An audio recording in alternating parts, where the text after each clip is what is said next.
It is raining in Austin, Texas in July. I mean, we got a flood warning going on right now. But more importantly, this interview is the first of a whole new interview series that I'm doing, and it's freaking awesome. It's amazing. What this whole interview series is all about is about men's development, opening up my life, my story, but more importantly, the story of other experts who can help you live better. This is the first one with Alan Christopher, and what you're gonna see happen is the production quality is gonna go up. The information's always gonna be good, just like it is now, and put you more in touch with what Austin men's development is all about, giving you the tools, giving you the perspective, giving you the inspiration to live your best life. So let's get started on that now. Here's me and Alan. What's up, Austin Men's Development? Steve Mayeda here. This is Alan Christopher. Today, we're doing a podcast on a lot of, what was it about, man? I don't even remember. It was so much. We're talking about a lot. Addiction, medicines to use an addiction. He does work with guys in Costa Rica, Mexico. He's in Austin for a short minute. But we talk a lot about different things in recovery, 12-step recovery, addictions, cultural addictions, the patriarchy. A little, not a lot. And then also things like psilocybin, DMT, different things that you might be wondering about and how they're used in a therapeutic fashion and setting. Stay tuned. Welcome to Austin Men's Development. Today, we are actually at Onion Creek in Austin, Texas, and we're talking to a therapist, medicine man, many things, and we're gonna dive into some deep stuff about probably relationships, God, man, medicines, all sorts of things that are gonna help you benefit yourself. So let's start here. First off, like, who are you? What do you do? All right, who am I? Well, I'm trained as a therapist. I'm trained in restorative justice practices. I'm trained to work with medicines. I'm trained to work with prayer, with ritual, with ceremony. Some would say it's like earth alchemy. I don't know, I was also a swim coach. Worked in the music industry, right? Yeah. How I met you is you deal with a lot of people who might have addiction issues, who have maybe childhood trauma, stuff like that. How did you get started in all of that? Well, I was trying to dig myself out of a hole, right? I grew up on the border of Mexico, and you know, our pastime was drinking, right? Yeah. Since I was 13, 14, yeah. Right? And, you know, I did that too much until I couldn't really, you know, it created a lot of problems in my life, right? And so, yeah, to help get myself straight, you know, I had to do a lot of different things, right? Because I did discover I had like a spiritual malady, is what some would say. Right. I just had a kind of internal schism, right? I felt like what people were telling me the world was and what the world really is, what my experience of it, were two different things, right? And so that just kind of created a disharmony within me that, you know, made me relish chaos in a sense, right? Which is like great to be an adrenaline junkie at times, right? If you can channel that. And, you know, I was just using it in a more destructive way with alcohol. And so, yeah, for me to leave that life behind, I had to do a lot of psychological and spiritual development, we'd say, right? And so that process took me to a university, CIIS, California Institute of Integral Studies, which had a lot of spiritual practices within the psychology they used. A lot of people used Buddhism, different types of Taoism, right? And shamanism. And since I grew up on the border, you know, shamanism was a big part of my culture growing up. Not so much anymore, but it's definitely there. And so as a teenager, I would go to Mexico and spend time in the mountains and, you know, work with curanderos. And, you know, that was always kind of informed people where I'm from, right? And what is a curandero? A healer, right? Okay. A healer that uses the earth, the plants, right? Plants, animals, different things, right? Even Chinese medicine, right? Just ancient forms of healing people, right?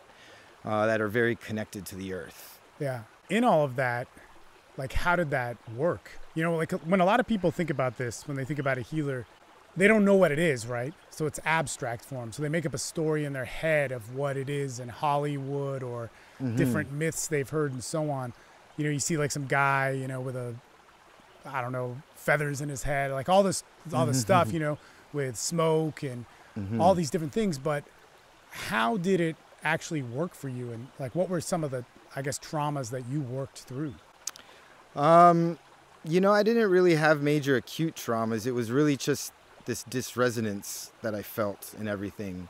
And, you know, I guess I started doing sweat lodges, right? Well, I started with Peyote when I was a teenager, right? And then later on starting to do sweat lodges. And that was really something that informed just the way I saw the world and the way I related to the world. And it taught me how to relate to the world and how to relate to peoples and how to relate to my emotions, right? I did a 12-step program. I worked with therapists. I worked with clairvoyants, psychic healers, theta healers, family constellations. I mean, I was in San Francisco Bay Area, which is like a mecca for all types of psychospiritual development, and I kind of did everything I could. The other thing too, man, because there's a lot of stuff in there, but when it comes down to this sort of therapy that you do that I guess we'll dive into more, and it comes to conventional forms of therapy like 12 steps, there's a ton of controversy. And I think guys who like listen to my stuff all know that I've done 12-step stuff. And the 12 steps aren't therapy. Right, okay. It's a way to live your life for sure, and it can help, but it's really helpful to have it supplemented with some type of therapeutic professional. Interesting. So what do you see? So you say it's a way to live life. Explain that more. I understand it, but it's a different take than how I kind of, the filter I see it through. Well, it's a way to live life without building resentments. Okay. Right? And recognizing how we're accountable for our human experience and everything about it. Right. Right? And you know, when you get into psychology, you see a little bit more of how that works, right? With things like projection and transference and stuff. But, you know, with the foundation of the 12 steps is largely built from the Iroquois Nation. You know, a lot of people don't know that Bill W. was, you know, going up to northern New York and working with those people, the same people that, you know, kind of guided us in creating the Declaration of Independence, were had a large factor in informing the 12 steps, right? And it's all about reciprocity, right? That everything is reciprocal. For every action, there's an equal and opposite reaction, right?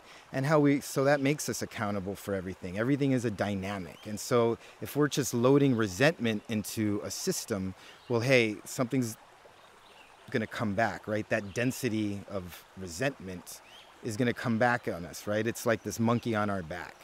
And so explain this first. So Bill W. first, who's that? Oh, he was one of the founders of the 12 steps, right? Bill W. and Dr. Bob, right? Yeah.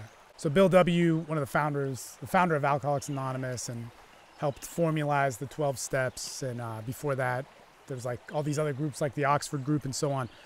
But in that, so this is interesting. So Bill W.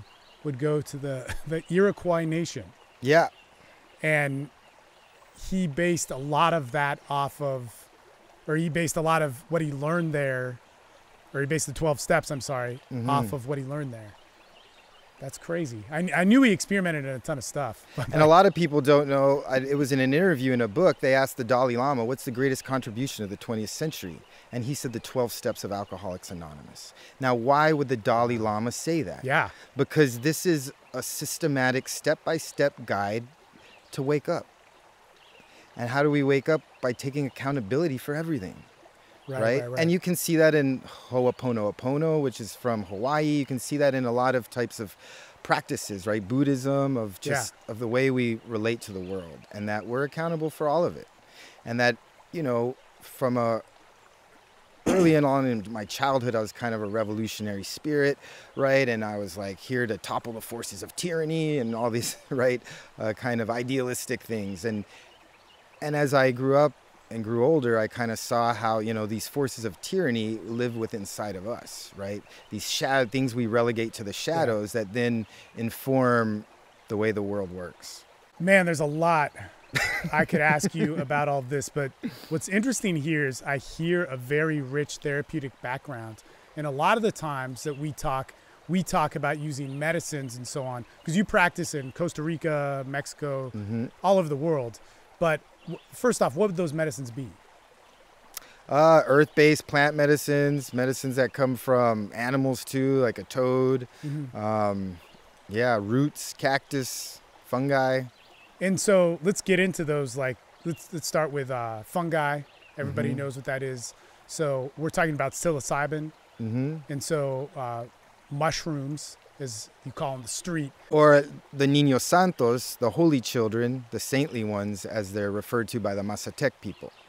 Okay. In the mountains of Oaxaca, the lineage of Maria Sabina that, became kind of this, right. Very popular curandera because the Beatles and the Beats all went to go visit her, right? Yeah. And so, there's a wisdom there that is informing even pop culture in a way that we don't even know, right? So, I mean, Maria Sabina, all we see is that image. It's kind of like a Che Guevara image of this lady, smoking a big blunt. And those it's tobacco. Okay. Yeah. And so she's smoking that, and it represents probably something totally different than, I guess, or only a fraction of what she offered. When you integrate things that, I'm just going to call them psychedelics, correct me if I'm wrong, but entheogens. What's that? Entheogens. Entheogens. Yeah, that's the... How does this play into therapy? Well, it kind of depends how you work with them. These entheogens, right, or adaptogens, there's a lot of herbs and plants that kind of work with our intention, or like they will, fix whatever ails you, basically, if you have the intention of what you're focusing that on, right? And so together, these plants with our intention can help bring about transformation, right? Now, how to properly set your intention, there's kind of an art form there, right? Because, so much of us are focused on what we want without being focused on why we want that and where is that coming from? What is the need we're actually trying to get met by this, whatever it is we want? Yeah. Right? And so that's a large part of my work, is trying to figure out the core needs that are unmet and how to teach people to meet them themselves. And, sometimes people will listen to a plant more than they'll listen to me, maybe. I mean, there's so many, the plants, it's the miracle of life, right? I mean, they have these substances in them that work interdependently with us, with our consciousness, with our body, to decompose traumas that live, in energetic fields within us that, talk therapy can't necessarily get at. Whenever we hear about psychedelics, like, here's one of the biggest divides. And being somebody who's in 12-step recovery and also looked into psychedelics, in fact, I asked, in 12-step recovery, you have these things called sponsors and so on. And my sponsor is a drug and alcohol therapist, and you're a therapist as well. And so I asked him about it, and he said, meditate on it. I meditated on it for 3 years, right? 3 years, like, should I do? And we hear about stuff like ayahuasca. We hear about more intense things like iboga, mushrooms, DMT, and so on. But the information that you get on it is, man, it's always so abstract and hard to get. It's like, oh man, it's this powerful thing, and the plants can teach you something. And after doing it, I get how you could say that. But to somebody who's, let's say, experienced trauma, and for me, under my way of seeing things, I feel the 12 steps can be therapeutic, right? And they handled a lot for me in that sense, where traditional therapy I did as a kid, but I didn't go to later in life when I got clean. For that, it was a big jump for me to say, okay, I'm going to work with a medicine man or a shaman or a therapist using things like psilocybin or things like DMT to work through different areas where recovery didn't. And I think there needs to be like this specific articulated by people who know, like, how does this change? Like, how is it that, like, a lot of assaults, sexual assaults, things like that happen to people who have drug and alcohol problems. How do these things get worked out through doing psilocybin? How do they process out? And what do they get that traditional therapy, or let's say traditional recovery, don't get? Well, okay, there's a big question there. And and so let me try to unpack it one thing at a time. I think when people ask me if they should do medicine as part of their recovery, what the most important thing is, how is their psyche going to look at that plant? Is that going to be a drug, or is it going to be a sacrament? So the way I'm trained, these are sacraments, right? And there was no such thing as drugs before the age of modernity. There was only plants and your intention. And so some people can use these plants with negative intentions and some with positive intentions, right? But this idea of drug is really a relatively new thing, right? And so if people are going to increase their shame because they think they're doing a drug and relapsing, then it's not a good idea. Right. Right? If people are in crisis, I've worked with a lot of people that have 20 years clean and go to meetings every day still, but there's something wrong. They know that they're suffering, right? Yeah. They know they have bad dynamics with, the opposite sex. They know that they can't sleep at night. They know they're neurotic. And so, okay, they're finally fed up with that and they want to try something else. Yeah. And, when I got clean, I did a medicine session with each of the steps. And, that might sound crazy to people, but Dr. Bob and Bill W. used LSD. And they said they had, I think, a 300% more success rate when they used LSD with their clients. Well, this is so some of the hardcore people might get pissed off about this. Did Let Bob 'em. actually use LSD? Yes. I know they did seances and stuff. They were both using LSD.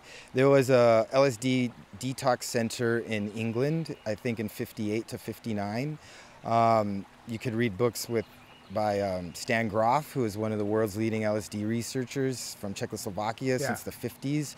And, it was a medicine then. It wasn't a drug yet. Right. And of course the drug could be misused, but hey, look at the opium thing, right? Look at, Xanax being misused. Look at Ritalin being misused. And It's interesting. I just want to say this also for like the hardcore 12-step people is that what made people judgmental was more about Bill Wilson doing vitamin B shots than actually experimenting with the acid at the time. Now you hear this, and this is all hearsay, and you read about it in books and so on. Obviously, I didn't know them. I wasn't born yet. But it's interesting because where I see recovery going is in order for us to deal with addiction and what that entails and the recovery from it, I think 12-step recovery is great.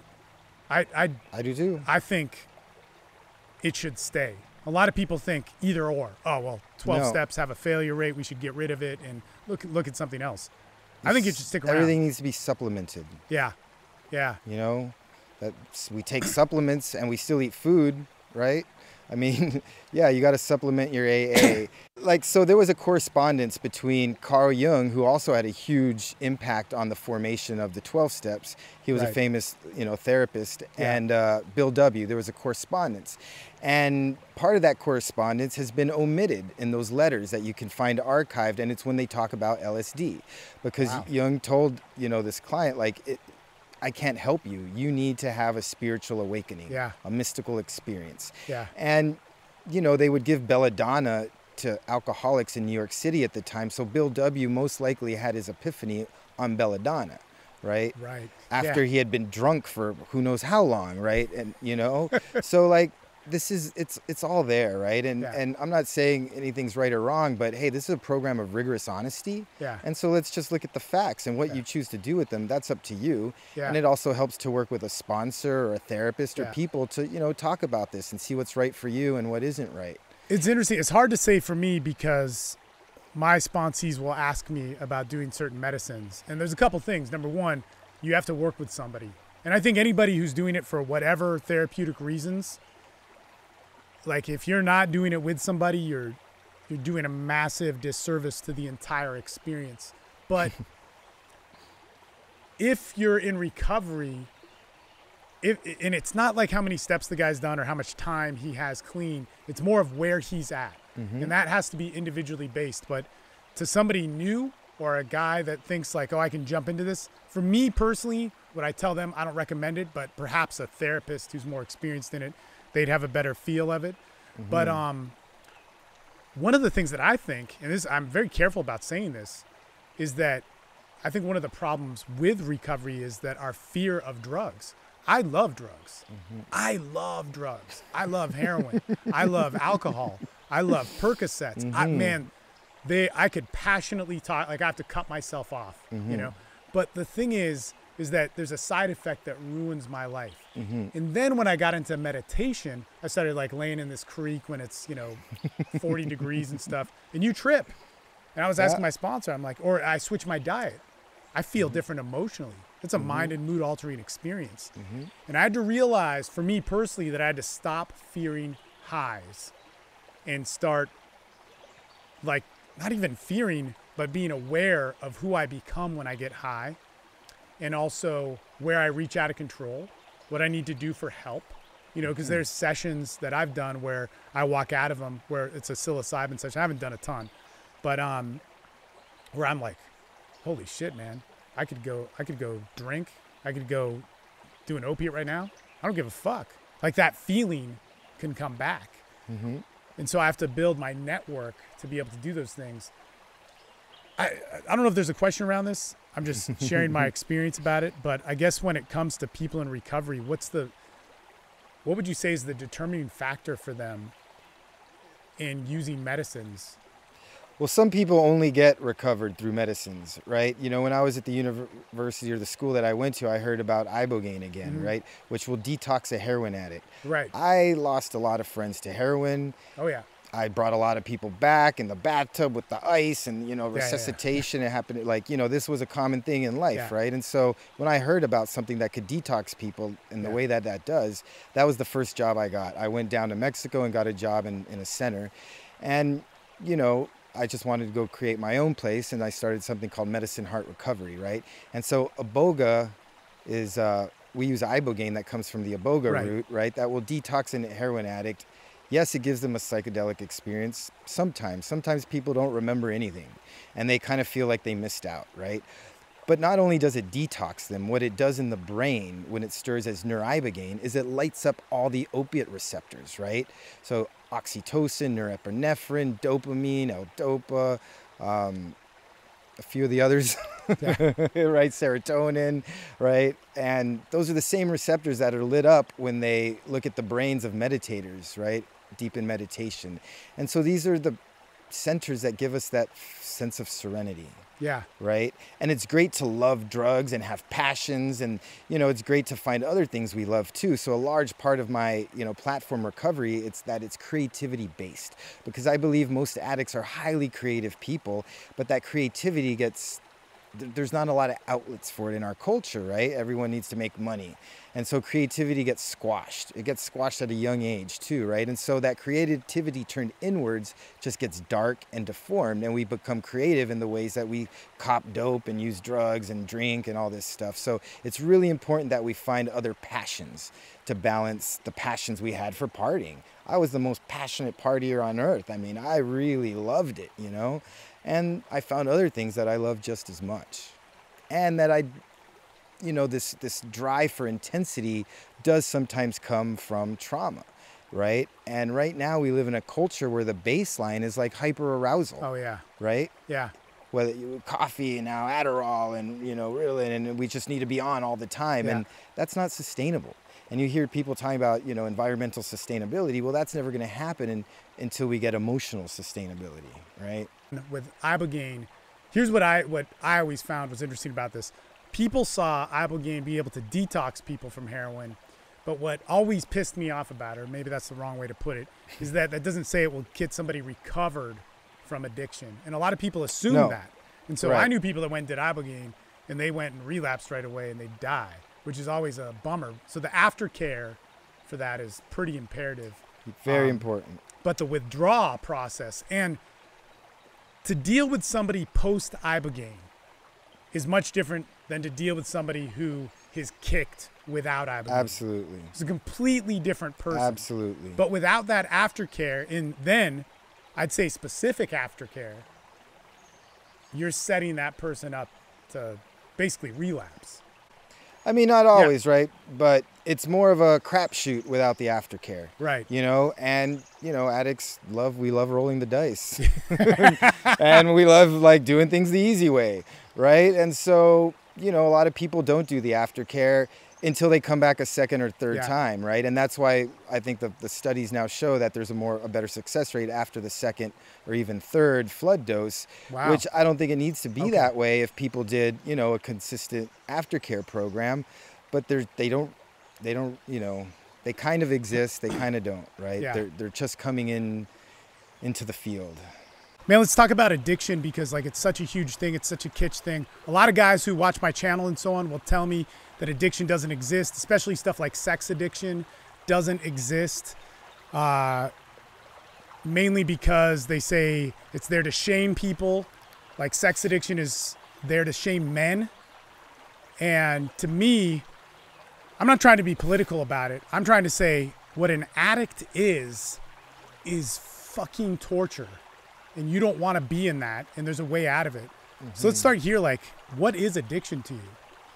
Addiction is deception. It is when the mind tries to deceive the heart. It's that simple. Right. The heart experiences life through emotions. And we're powerless over the thought that comes in to change that emotion. Right. What we do with that thought, we're not powerless over, Right. But it's about us trying to change or negate our emotional experience. It has nothing to do with the substance or the action, right? It has to do with our emotions and whether we're going to feel them or not feel them. And so this even comes to another thing where, I'm going to get a little bit closer. Like when we talk about addiction, I feel there's characteristics that happen. Oh, yeah. Like what would that be? Like how would you describe that? I mean, well, the characteristics that develop kind of are a little environmentally based, and they're kind of, you see them in most addicts, some more than others, right? But it's basically, you know, an inability to sit with our negative emotional experience. And so when that happens to somebody, what do they do? Impulsive. People are more impulsive, right? Just not wanting to be in their body. And so that's why we self-medicate, right?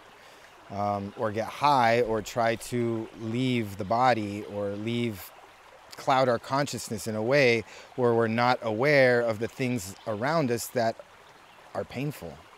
So to me, that makes sense. But let me hammer on a few things. Like, so drug addiction, that's obvious, right? Or it may not be so obvious to some people, but it's obvious. Like, all right, people are stealing stuff, they're robbing things, they're killing people, they're killing themselves, they become like these powerless, wasteoid human beings. This is easy to see, but then when we get into something like food addiction or sex addiction or relationship addiction, this is a little bit different, where I feel we see the same obsessiveness, but not directly affecting society. Always having to check online, always having to check up on somebody in order to use somebody's actions to complete themselves. And this is also why I think like the 12-step stuff is good, because there's so many different subsidiary groups. Like I have the same addictive phenomenon as a gambler, but totally different broadcast. Whereas with a drug addict, very similar stories, you know? But that being said, like, what would be some of those traits of addiction that you see? Like the patterns that people have? You know, to me, the traits aren't that important. What I look at is for the roots of where these traits are coming from, right?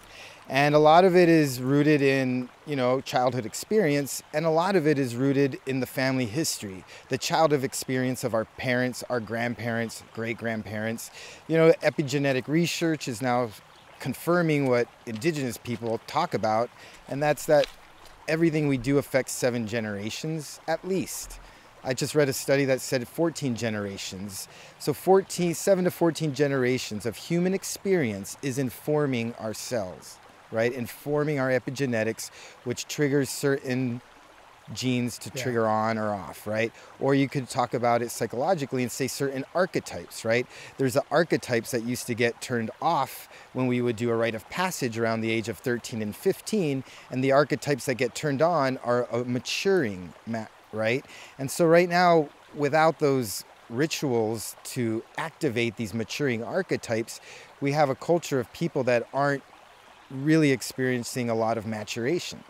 We're kind of stunted in our growth. And this is something you see in all addicts, is they do get stunted in their emotional development. And that sometimes when people get clean, they're kind of emotionally at the age that they were when they started, which sounded ridiculous to me until I started, you know, working with people in recovery as a therapist and seeing that. And that you can mature pretty quick throughout your adolescence, right? But you have to be doing things. Yeah, you have to be doing things, taking action, right? This is about living in the answer, living in the solution, and not just harboring the resentment for the problems. There's so much about addiction that I want to talk about, but because you got to be somewhere, and you know, Man, I wish I could. This is actually really interesting because I don't talk to you about all this stuff that much. We usually talk about other stuff that probably shouldn't be on air. but but that being said, like when it comes to addiction, how does that manifest in pain to somebody? How does that manifest against somebody? How does deception against your body or mind, I believe as you put it, what happens if that goes untreated? You know, it could be addiction, it could be cancer, right? You know, you can look at a lot of studies now by Western medicine doctors, right? Medical men, Gabor Mate, people like that are looking at how our body is affected by our emotional, energetic layers, right? And that certain emotional pains, traumas, even past generations are informing people's medical illnesses today. Are psychedelics for everybody? I mean, just to even phrase them as psychedelics is still kind of a labeling, right? And that these are plants, right? Right. They're plants. They were put here for us to use, like food, right? Like herbs. And that actually most SSRIs, antidepressants, they work on the serotonin receptor, right? The only reason we know about serotonin is when they studied the brain under LSD. And then they discovered, oh, psilocybin, which is the mushroom, also affects serotonin, this new receptor. Wow, let's create these drugs to work on serotonin. So all antidepressants are trying to mimic what we call a psychedelic with all these other side effects. When psychedelics, the side effects are euphoria, right? Mystical awareness. You know, they're not as bad for you as some of these other pharmaceuticals, right? And so it's really important to look at the way we label and shame things, because that's a way that we shame ourselves. And that, you know, most judgment is just a projection of our own shame. When it comes down to plants, though, I mean, there's mushrooms that can kill you. So it's like we're not supposed to eat everything. Depends how much you eat, right?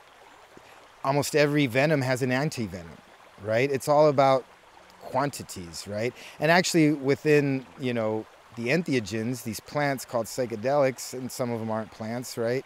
Microdosing, right? That's the way to go. You're not going to have these side effects of the mystical experience. It is not like creating a drug-induced euphoria that the government is afraid of, or whoever is passing these laws are afraid of. Therefore, it's benign when you use it in these micro, like homeopathically almost, right? Why do you think people are so afraid of it? Like you know, conditioning. In Texas, carrying around. Because it's like you'll go to jail? Yeah, it's like if you have mushrooms on, it's a felony. Yeah. You know, it's not a misdemeanor. If you have a small amount, I'm not sure about all the particulars, but I know that it's looked at so much more harsh than if you had marijuana or if you had a DUI. Well, these are all Schedule I drugs, right? Yeah. They're all Schedule I drugs. And that, you know, OxyContin should probably be a Schedule I drug, right? Rohypnol. You know, drugs that were just creating epidemics more than helping people, right?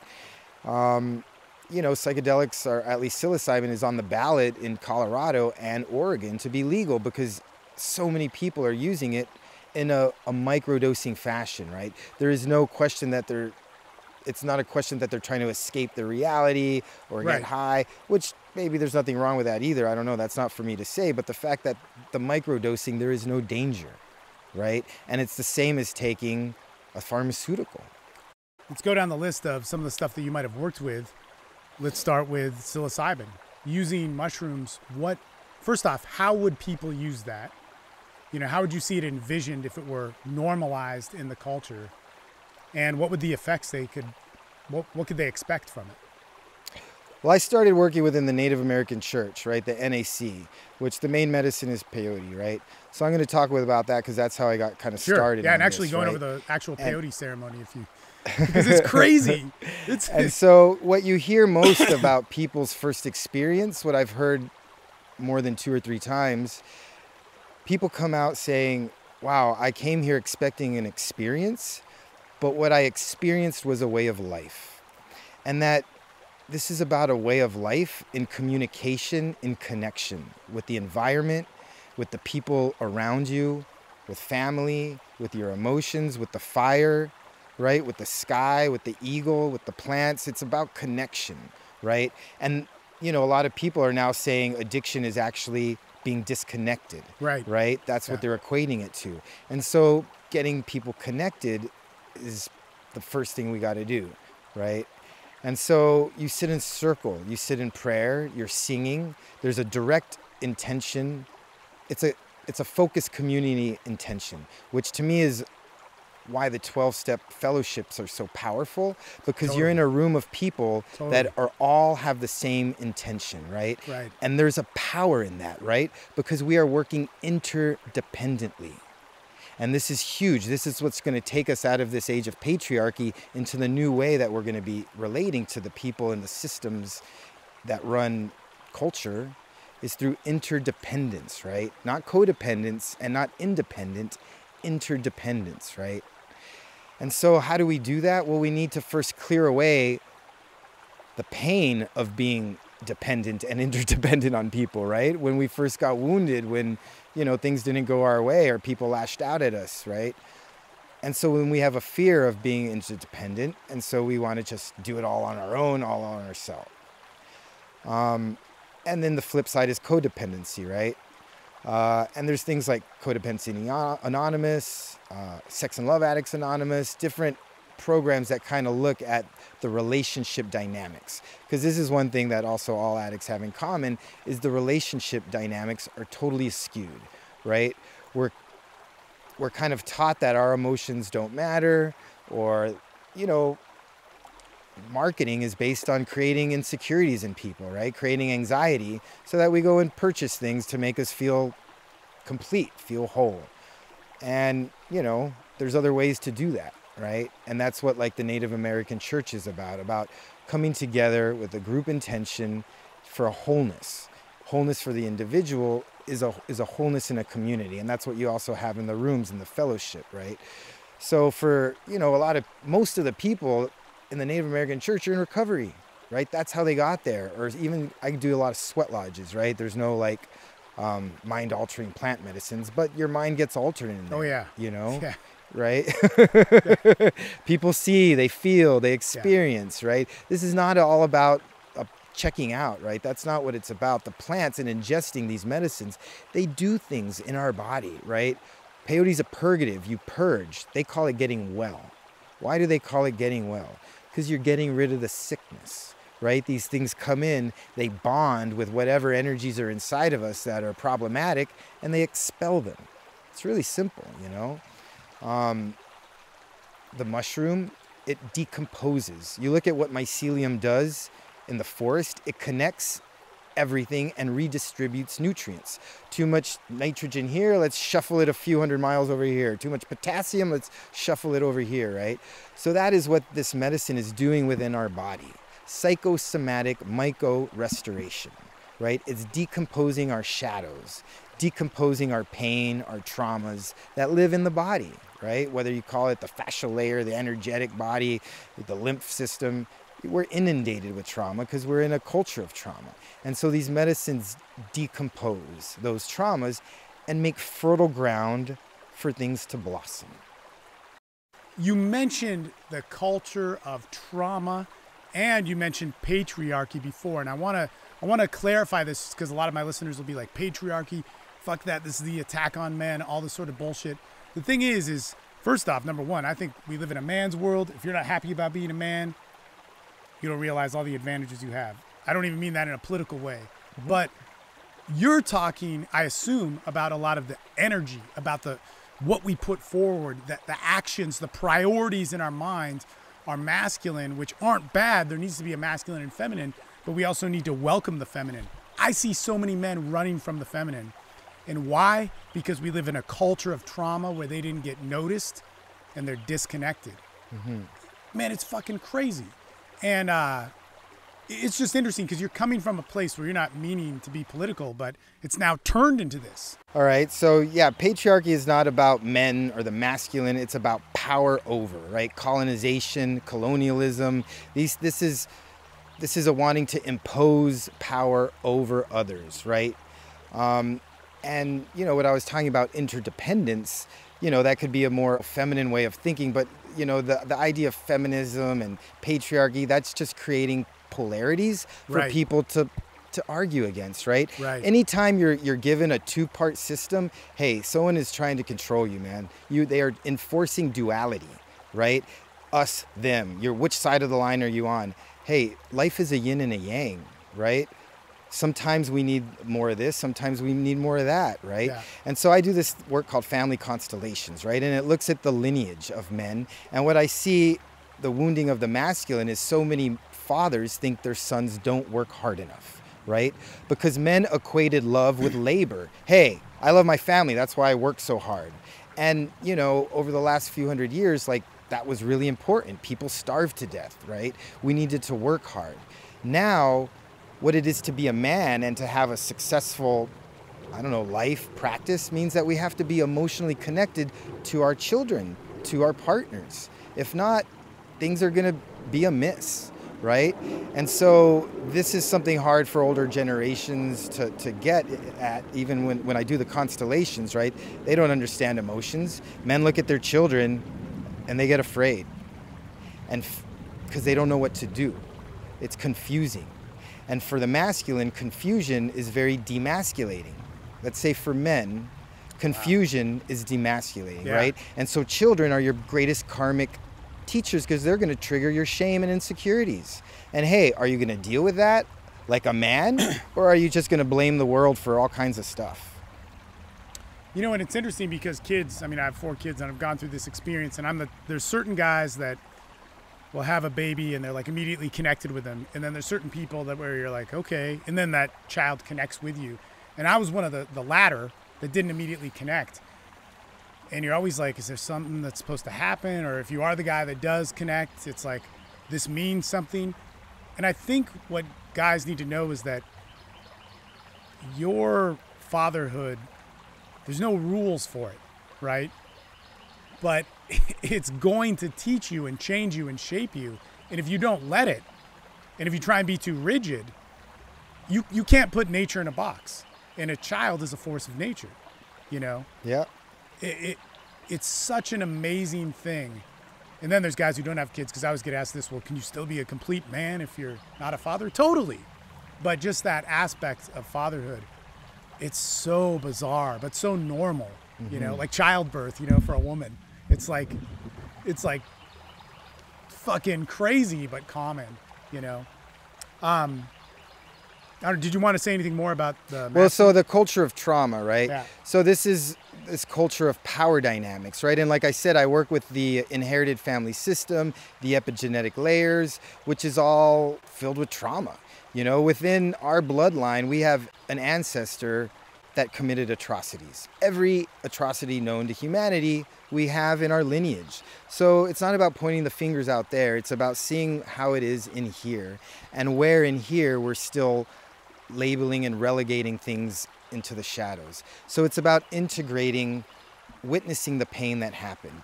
The culture of trauma is this culture of hyper-arousal, right? Of people needing to work their fingers to the bones and still not having enough time to mirror their family, their kids. This culture, the selfie culture, it's because kids aren't being witnessed, because parents are too busy, because the culture doesn't support families, right? It's tearing them apart. Kids aren't being witnessed, and they're desperately trying to mirror themselves because they don't know who the heck they are. And so this culture of patriarchy, of power over, it comes from an internal process of our mind trying to suppress our emotions, right? And whatever we repress, you know, it's gonna be reflected to us in the world, right? Dude, there's so much to talk about, but the culture of like selfies isn't going anywhere. We're gonna have more technology. We're gonna have more distance. And so there's got to be a new way forward for us to connect, to find connection in this clutter. So with mushrooms, you were saying they decompose and so on. With things like DMT, first off, explain what that is. So at the center in Mexico and Costa Rica, after the Ibogaine, there's 5-MeO-DMT that can be administered. Okay. Right? That comes from the Bufo alvarius toad. I don't really know about other DMT. I know about this DMT that can give people a sense of emptiness and bliss, right? It can give people a sense that no matter what they did, they deserve love, that they are love. And it just washes away the shame, right? The pain body starts to dissolve, right? I've had, I think the fourth person I ever saw do this at the center come down, and the first words out of his mouth were, well, I was an atheist. Right. Right? And it's not like he was looking for God. He was just looking to not do dope, right? And it's about connection and expansion and living in the heart, the energy of the heart, right? It's non-dual. It's compassion. It's forgiveness for all phenomenon, right? Witnessing phenomenon without a slant, right? When we live from our sacral, that's duality, right? If you... The shadows of it, let's say. The shadows of the sacral is a duality. Us versus them, victim, offender. It's the same vibration. If you... What's your biggest mission? Just in a nutshell. If people could live this way of life, what are you trying to do with your therapy? You know, if people come to Costa Rica and work with you, what's the biggest gift you could give somebody? Liberation and sovereignty. Where do you see people go? Let's say somebody is having a bad relationship, they're massively codependent, they're heroin addicts, speed addicts. What kind of changes do you see after they've done some work on themselves, with or without medicines and so on? What's the effect that, I don't want to say expect because everybody's so different, but what are some things that you've seen change? You hate yourself a little less. It's that simple. The best part about that was your facial expression. We just got back. We're back at my house. We're about to go because it's Memorial Day. Anyway, how you get a hold of Alan, you can either look in the description below or... Alan at entheohealing.com. Boom. Anyway, lots of stuff we talked about. We'll have to have him back again. If you have any questions, put them in the comments. You can also find him on Facebook. All that stuff's down below.